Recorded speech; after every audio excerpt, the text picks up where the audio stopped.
जय गुरु जी, शुक्राना गुरु जी। आप सभी साथ संगत जी को जय गुरु जी। गुरु जी आप सभी पर मेहर बनाए रखें, सर्वदा भला सर्वदा भला। संगत जी, जैसे कि आपको पता है कि हम श्री दुर्गा सप्तशती अ, जो हमारी स्पिरिचुअल बुक है उसका पाठ कर रहे हैं और अब मैं आपके साथ शेयर करूंगी तीसरा अध्याय। जय माता दी, जय गुरु जी। ऋषि बोले, महाअसुर चिक्षुर सेनापति ने जब यह देखा कि सेना तो इस प्रकार मारी जा रही है, तब उसे बड़ा क्रोध उत्पन्न हो गया। स्वयं भी अंबिका के साथ युद्ध में जाकर उसने देवी जी पर बाणों की इस प्रकार वर्षा की जैसे मेघ सुमेरु पर्वत की चोटी पर जलधारा बरसा रहा हो। तब देवी ने उसके बाण समूह को खेल में ही काट दिया। फिर बाणों द्वारा उसके सारथी घोड़ों को भी मार डाला। फिर झटपट धनुष और ऊंची लहराती ध्वजा काट कर गिरा दिए। जब उसका धनुष कट चुका, तब अपने बाणों से उसके अंग बीध डाले। जिसका सारथी एवं घोड़े मर चुके थे और धनुष भी कट चुका था, तब तो वह बिना रथ पैदल ही तलवार और ढाल लेकर देवी जी की ओर दौड़ा। तेज तलवार से सिंह पर जाते ही प्रहार कर दिया। फिर देवी जी की वाम भुजा पर बड़े जोर से प्रहार किया। हे राजन, जो ही तलवार देवी जी की भुजा पर पहुंची, त्यों ही टूट गई। फिर तो असुर ने क्रोध के से आंखें लाल लाल करके शूल पकड़ लिया। भद्रकाली जी पर उस दैत्य ने वह शूल डाल दिया। वह शूल इतना भयानक चमका कि जैसे आकाश से सूर्य मंडल गिर गया हो। देवी जी ने अपनी ओर आते हुए उस शूल को देखकर उस पर अपना शूल चला दिया, जिससे वह शूल सैकड़ों टुकड़े हो गया। साथ में उच्चक्षुर महादैत्य के प्राण भी निकल गए। जब महिषासुर का बलवान सेनापति मर गया, तब देव शत्रु चामर हाथी पर सवार होकर आ पहुंचा। आते ही उसने अंबिका देवी पर शक्ति का प्रहार कर दिया। श्री देवी जी ने हुंकार द्वारा ही मारकर तेजहीन कर उसे नीचे गिरा दिया। अपनी शक्ति को गिरा हुआ देखकर चामर को बड़ा क्रोध आ गया। उसने शूल का प्रहार कर दिया। शूल को भी देवी जी ने बाणों द्वारा टुकड़े टुकड़े कर कर काट डाला। तब सिंह भी उछलकर हाथी के मस्तक पर जा बैठा। फिर दैत्य के साथ युद्ध करने लगा।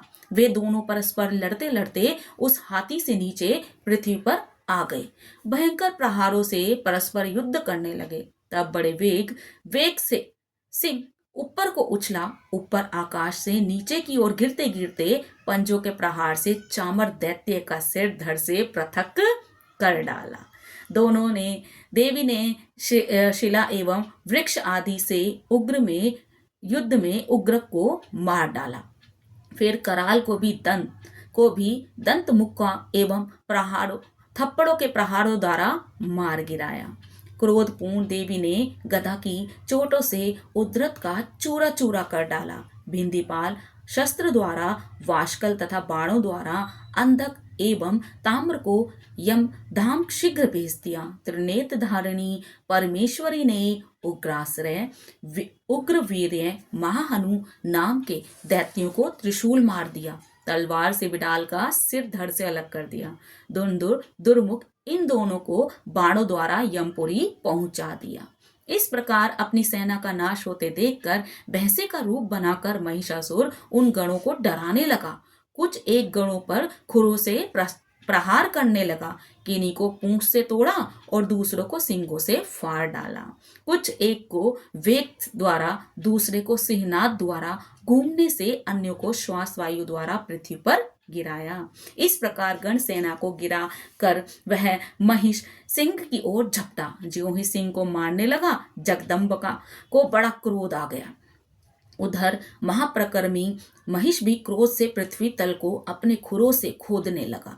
फिर अपने सींगों से बड़े ऊंचे ऊंचे पहाड़ उठाकर फेंकने लगा। साथ में गरजने लगा। वेद के साथ घूमने पर पृथ्वी शुद्ध होकर फटने लगी। उसने पूंछ से समुद्र पर प्रहार किया, जिससे शुद्ध होकर समुद्र पृथ्वी को चारों ओर से डुबाने लगा। चलायमान होते हुए सिंगों के द्वारा छिन्न भिन्न हुए बादल टुकड़े टुकड़े हो गए। उसके श्वासों की कठोर वायु से उड़ते हुए सैकड़ों पर्वत आकाश से गिरने लगे। इस प्रकार क्रोधपूर्ण उस महादैत्य को अपनी ओर आता देखकर चंडिका उसे मारने के लिए क्रोध में आ गई। कुपित चंडिका ने उसकी ओर पाश फेंका, उसके द्वारा उस दैत्य को बांध लिया। तब तो उस महायुद्ध में बंधे हुए उस दैत्य ने अपना महिष यानी कि भैंसे के रूप का त्याग कर दिया। झटपट वह सिंह के रूप में आ गया।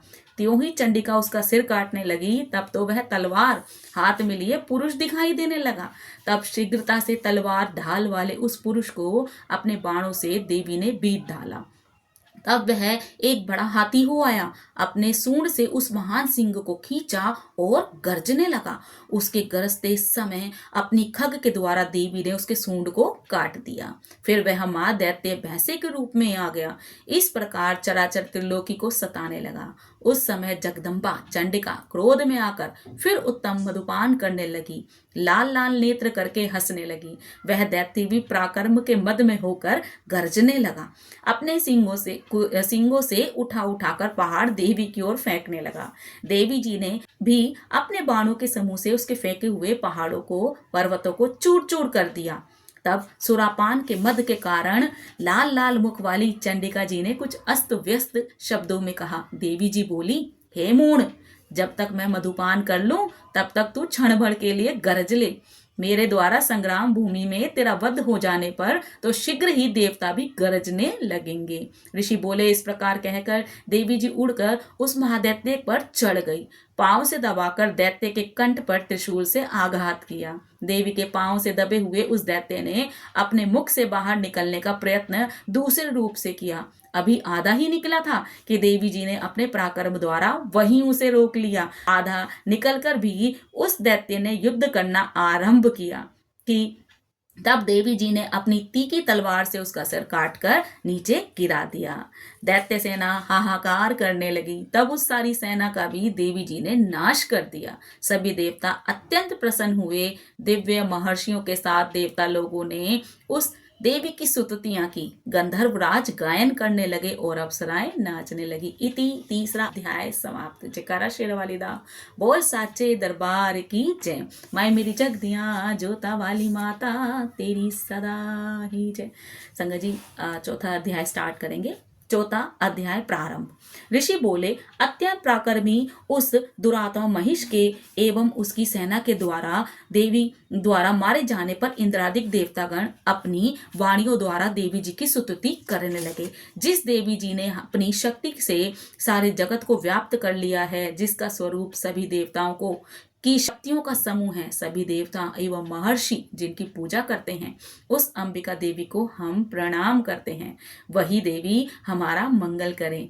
जिनके अतुल प्रभाव को एवं बल को भगवान शेषनाग, ब्रह्मा तथा हरि भी नहीं कह सकते, वही चंडिका देवी सारे जगत को पालना के लिए तथा अमंगल के भय के नाश के लिए विचार करें। जो श्री स्वरूपा पाणी पुण्यात्माओं के घरों में लक्ष्मी स्वरूपा है, पापियों के घरों में दरिद्रता, पवित्र बुद्धि वालों के हृदय में बुद्धि, श्रेष्ठ पुरुषों के यहाँ श्रद्धा, कुलीन मनुष्यों में लज्जा स्वरूपणी है। इस प्रकार हे देवी जी हम आपको प्रणाम करते हैं। हे भगवती, आप विश्व का पालन करने वाली हैं। हे मातेश्वरी, आपके इस अचिंतन्य रूप का, असुरों के क्षय करने वाले आपके महान पराक्रम का एवं देवता तथा असुरों के सामने संग्राम में किए गए आपके अद्भुत चरित्रों का वर्णन हम किस प्रकार कर सकते हैं। हे भगवती, आप संपूर्ण जगत का कारण हो। सत्व, रज, तम इन तीनों गुणों की होते हुए भी आप अज्ञे हो। दोषों के कारण हम लोग आपको जान ही नहीं सकते। हम तो क्या, भगवान विष्णु, शिव आदि भी आपका पार नहीं पाते हैं। आप सबकी आश्रय हो एवं आप आध्या अव्यक्त परा प्रकृति हो। हे देवी जी, सभी यज्ञों में जिसके उच्चारण करने से सभी देवता तृप्त होते हैं, वह स्वाहा आप ही हो। मुक्ति का कारण आप हो। आप अचिंतनीय महाव्रत स्वरूप हो और संपूर्ण दोषों से रहित, इंद्रियों को वश में करने वाली, तत्व को ही सार जानने वाले, मोक्षार्थियों मुनिजन जिसका अभ्यास करते हैं, वह देवी भगवती पराविद्या आप हैं। आप शब्द स्वरूपा हो। परम पवित्र ऋग्वेद, यजुर्वेद एवं मनोहर उद्दिग्ध के पदों के पाठ से युक्त सामवेद का आप निधान हो। वेद त्रयी देवी हो, 6 गुणों से संपन्न आप भगवती हो। दुर्गम संसार रूप सागर से पार उतारने वाली नौका रूप दुर्गा हो। आप असंग हो, कैटभ दैत्य के शत्रु विष्णु के वक्ष स्थल पर निवास करने वाली आप लक्ष्मी स्वरूपा हो। एवं चंद्रमा को मस्तक पर धारण करने वाले भगवान शंकर से सम्मानित आप ही गौरी हो। यद्यपि आपका मुख स्वर्ण से भी उत्तम क्रांति से सुंदर तथा परिपूर्ण चंद्रमा के बिंब के अनुसरण करने वाला निर्मल एवं मंद मुस्कान से शोभित है, तथापि इस प्रकार से चंद्र मुख को देखकर क्रोध से परिपूर्ण महिषासुर ने अपना आपके ऊपर उस पर आपके मुख को देखकर उस पर प्रहार कैसे कर दिया, यह एक अद्भुत बात है। उससे भी अति अद्भुत एवं विचित्र बात तो यह है, जब वही मुख क्रोध से युक्त था, उदय होते हुए चंद्रमा की भांति लाल लाल था, तनी हुई बोहें अति विकराल थी। ऐसा देखकर महिषासुर ने अपने प्राण तुरंत ही क्यों नहीं छोड़ दिए। भला कौन ऐसा प्राणी होगा जो क्रोधी यमराज को देखकर भी जीवित रह सके। हे देवी, आप प्रसन्न हो, सर्वदा उन्नति दाता देवी जी, आप जिन पर प्रसन्न होती हैं उन्हें ही धन तथा यश मिलता है। हे देवी जी, आपकी कृपा द्वारा ही अत्यंत आदृत पूर्ण पुण्यात्मा पुरुष सभी धर्म संबंधी कार्य प्रतिदिन किया करते हैं। आपकी कृपा से उसे स्वर्ग लाभ होता है। इसी कारण आप तीनों लोकों में फल देने वाली हो। आपसे बढ़कर और कौन है, सबके लिए उपकार करने वाली हो। आप सर्वदा दयामयी हो। इन राक्षसों के वध करने से संसार जगत सुखी हो। ये राक्षस कभी नरक के लिए चिरकाल तक भले ही पाप करते रहे हों, संग्राम भूमि में इनका वध आपने इसलिए किया कि मुझसे मारे हुए यह स्वर्ग में चले जाएं। यही मन में रखकर हे देवी जी, आप पापियों का वध करती हो। आप असुरों को केवल देखने मात्र से भस्म क्यों नहीं कर देती, शत्रुओं पर शस्त्रों का प्रहार क्यों कर दिया करती हो। तब देवी जी प्रसन्न मुख होकर उन देवताओं से बोली, हे सभी देवताओं, अपनी अभिलाषा के अनुसार आप हमसे वर मांगो। देवता बोले, हे भगवती, आपने तो हमारी सभी मनोकामनाएं पूर्ण कर दी हैं, कुछ भी बाकी नहीं। हमारे इस महिषासुर शत्रु का आपने वध कर दिया। फिर भी यदि प्रसन्नता पूर्वक हमें वर देना चाहती हो तो हे माता, हमें यह वर दीजिए, जब जब भी हम आपका स्मरण करें तब तब हमारी बड़ी बड़ी आपत्तियां दूर करें। हे प्रसन्न वंदने मातेश्वरी, जो भी मनुष्य इन स्तुतियों द्वारा आपकी स्तुति करे उसे वित्त रिद्धि विभव दीजिए।